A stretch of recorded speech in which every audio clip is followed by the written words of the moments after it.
Keragaman yang ada di Indonesia adalah kekayaan dan keindahan bangsa kita.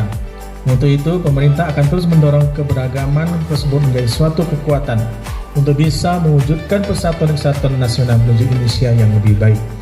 Hadirin sekalian, hidup di tengah masyarakat heterogen di Indonesia tentu diperlukan sikap toleransi dan saling menghargai.